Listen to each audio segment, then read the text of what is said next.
cannot fly without his helicopter, but a true treasure hunter can hunt without his metal detector, only by the use of his knowledge and prowess in decoding treasure codes inside.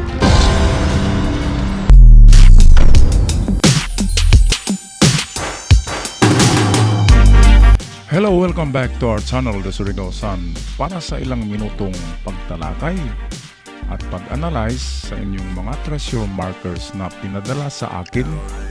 At ako'y mag-shout out muna sa ating mga avid followers in abroad, mga OFWs and Filipino contract workers. Kumusta kayong lahat dyan mga katiyats, at lalo na dito sa Pilipinas.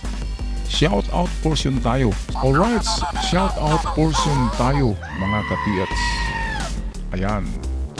Shout out kay Masayon Marlon, Joe Mare Abelia, Michael Indig, Dubi Bargayo, Maraya Deta, and also to Arnold Wapen, the Kings of Kings. Shout out kay Brian Mainupas, Raul Trangia, Michael John, at shout out kina Joruel Bigilmo, Bani Cornelio Isagani Orgada, Val Sulpong, Franklin Asierto, and more shout out okay sa ating mga katiats: Justinel Apoya, Franklin Dunglal, Juju Almeni, Raul Requillo, at shout out din kay Cutie, Jason Mangawang, Rex Alipo, Romel Hisolgon, Michael Jan Samurai, and of course to Teofilo Estefano. Shout out kay Maribel Tirog at Emerald Batang. Okay, at shout out din kay Michelle Maglinas Berdin, Adilo Asil, the Co-Vlogs, mga katiats, Aklo Gio Vlog, and to Judes Aling, Ildefonso Castillo, also to Sas Treasures, Johnry Poirin Vlogs, Yads Mualel, and to JC Rubio. Okay guys, hindi na ako magbabasa pa ng mahaba kasi hahaba ang ating oras, baka maboard yung iba nating mga katiats. Tayo na ngayon magpatuloy sa pag-analyze nitong treasure marker na napakaganda. Ito ang tatlong separated treasures sa isang treasure site lamang. Alright mga katiyats, magandang treasure marker na naman ito. Ito'y legit treasure marker. Sa unang tingin ko pa lamang, ito'y nasa textbook na mga markers. Okay, ang unang marka dito, close up, na nakuhaan ay arrow at nagbigay siya ng distansya mismo. Itong maliliit na dot, yan ay 1 meter lamang. At kung malalaking dot na kasing laki ng ating itong thumb or hinlalaki, yan ay 5 meters. Pero kung ganyan lang kaliliit, that is 1 meter each, so 4 meters. Meaning ang arrow na yan ay 4 meters sa dulo ng arrow na yan. Sa 4 meters distance ay nandun ang item. Okay, another, ito yung pinaka talagang napaka-enigmatic to na triangle guys. Meron na akong nakita nito sa bundok.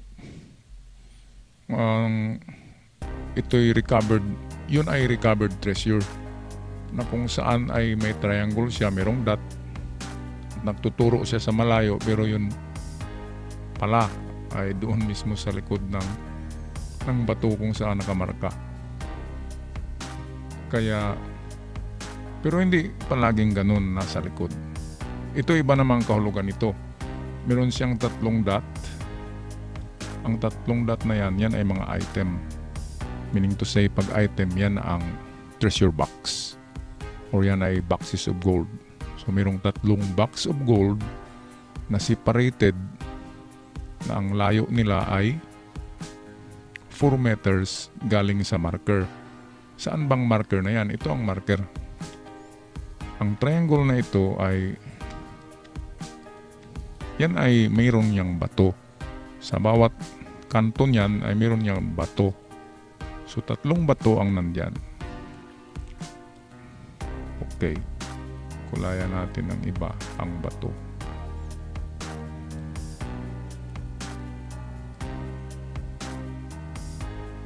So ito yung bato guys. At yung dito, ito yung mga item. Yung pink na kulay, okay? At sabi niya ay punta ka doon sa west, ano ba ito? West at southwest. Punta ka sa southwest sa ganito na angle. At ito na angle ay 10 meters. So dito tayo guys papunta sa unahan. Hanapin natin yung dalawang bato. Ang dalawang bato ay yan ay kaparte nitong bato mismo na nilagyan ng mga marka. Ito yung unang bato. Pwedeng ito siya. Pwede rin siya ito. At ang hanapin na lang natin ay dalawang bato sa unahan na ang layo ay 10 meters sa direksyon na southwest. Okay, medyo magulo na guys, di ba? Parang lecture na ito na 1 oras. Ito yung kabuuan ng treasure marker. Meron siyang 3 arrow na ang mga arrow na yan ay nagsasabi na 4 meters ang treasure. At kung napansin nyo guys, kung bilugan natin ang ulo ng arrow, bilugan natin yan at i-connect, sila ay nag-triangle. At ito rin ang sinabi dito sa 3 dot, which is item, sila rin ay nag-triangle. Diba guys? Nakita nyo ba ang similarity? Itong grupo ng arrow dito ay ito pa rin yun. At ang kanyang direksyon para hanapin natin ay ito, 10 meters. Ngayon, inulit yan dito sa 2 butas na malaki. Ito ay 10 meters din. At kung i-align natin ay papunta siya sa parehong direksyon nitong dash or linya dito, which is 10 meters distance. Ganon din ang sabi niya dito, 10 meters distance southwest. Okay, ano pa ba meron dito guys? Ito naman ay nagsasabi 10 meters papunta doon. 10 meters kasi ito'y mahaba na linya. So ito'y kabaliktaran guys. Ito'y kabaliktaran ng direksyon natin sa kabila. Kaya sabi ko sa inyo, mirror image or opposite direction ang mga Hapon. Dito kasi, sabi ng kamay, ito'y kamay ni Buddha. Sabi ng kamay ni Buddha, oops, sandali lang. Tingnan niyo muna ako. Saan nga ba ako nakaharap? Kaya, puzzle na naman yan, di ba? At kung wala tayong makita dito sa unahan guys na sa southwest, ito yung southwest natin. Kung papunta doon na 10 meters, wala tayong makita na 2 bato or 3 bato na malaki. Meaning to say, bumaliktad tayo sa kabila. Ganun pa rin na distansya, 10 meters. Hanapin natin yung 2 bato or 3 bato na naka-triangle kung saan nakaharap itong kamay ni Buddha. At para hindi magulo ay tingnan natin yung isang picture na ginawa ko. Okay guys, ito yun ang ating layout ng 3 bato. Okay, ang itong bato na mayroong mga marka ay pwedeng ito rin siya. Pwede rin siya na ito. Pero hindi siya pwedeng ito. Kasi yan ang tinuturo niya sa malayo. Okay, at ito ang sabi, 10 meters going southwest ay mayroong triangulation of rock. Mayroon daw naka-triangle na rock. At sa tingin ko ay kasama na ito siya ay kasama. Ayan. Nakaganyan lang yan. At halos magkapareho ang laki ng bato. Kaya lang ay ganito ang ginawa ko. Sabihin natin itong bato na may mga marka ay ito siya. Kasama na siya sa 3. Okay, para mas madali ang ating explain. Ngayon, i-connect natin to guys. Ang tatlo ay lalabas ang triangle. Ito yan ang triangle na yan. Ang maliit na triangle sa bato, sa actual ay malaking triangle yan na no-convert na ang distance into meters. From inches to meters, meaning to say ay i-multiply ang laki from 50 to 100 times. Okay, so nakuha natin ang triangle guys. Ngayon, ito ang sukatin natin. Anong layo ng dot sa linya ng triangle? Ito. Ano bang layo nila? Okay, sa estimate ko ayan ay nasa 3 to 4 inches ang layo. So 3 to 4 inches. Ngayon, sabi dito sa arrow ay 4 lamang. So meaning to say 4 inches talaga. Kasi itong mga arrow, itong tatlong arrow, yan ang tatlong item.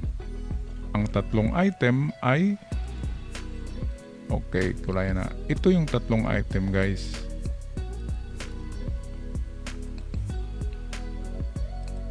Teka. Palitan muna natin tong kulay. Bakit ayaw siya magpalit?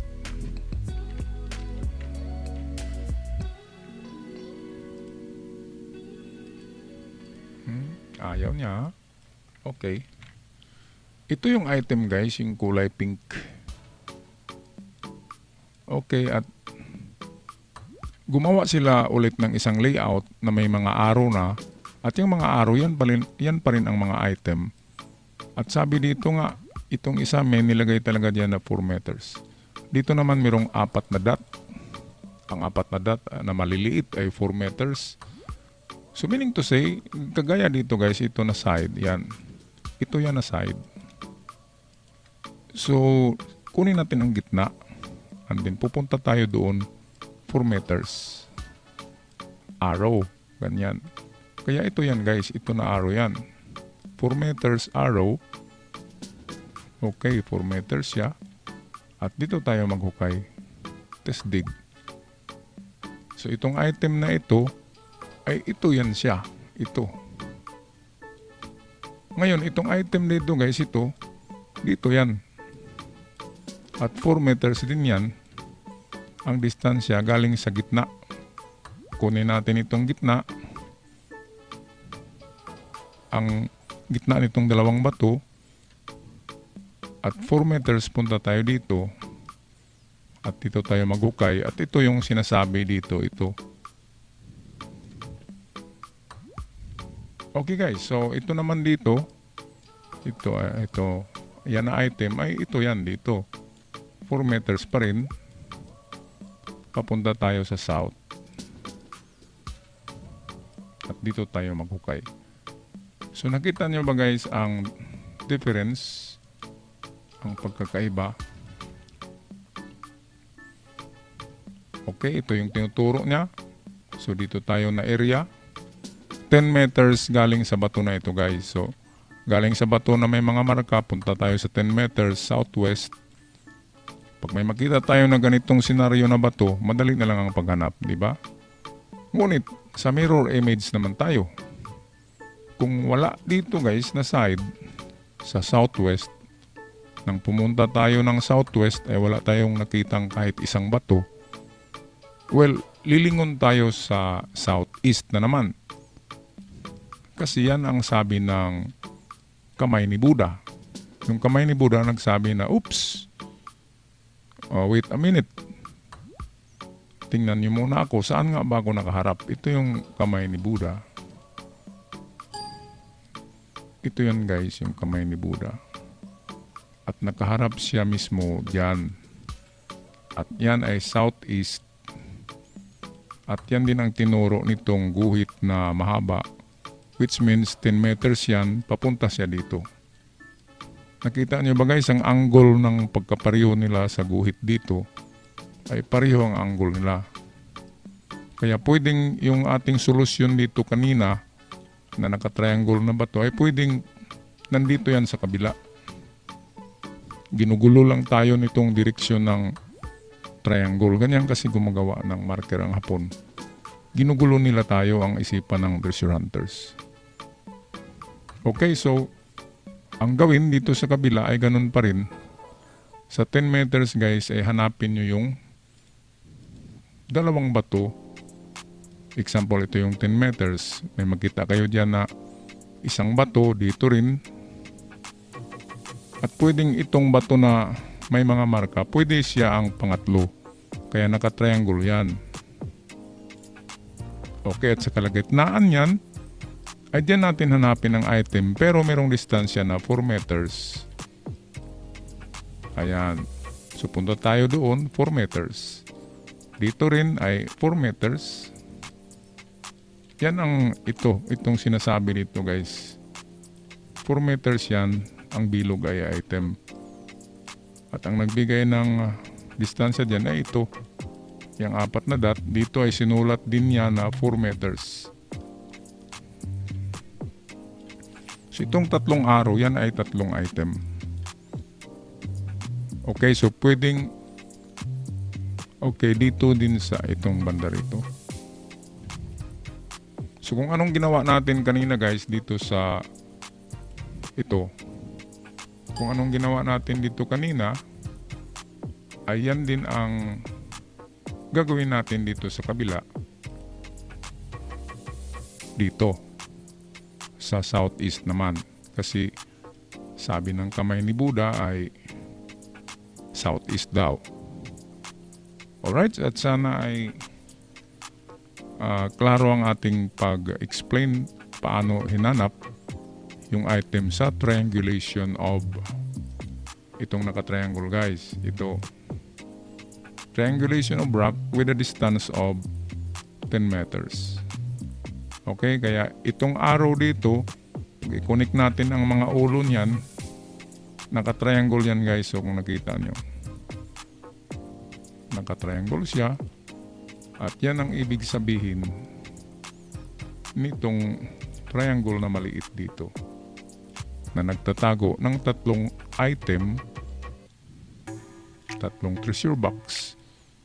Okay. Na separated sa kalagitnaan ng linya ng mga triangle or naka-triangle na bato. Okay, maraming salamat sa inyong pagtangkilik, panonood at pagsubaybay sa ating channel. Ako magpaalam na guys, may the fortune be with you and don't stop chasing for your golden dreams. Ciao for now.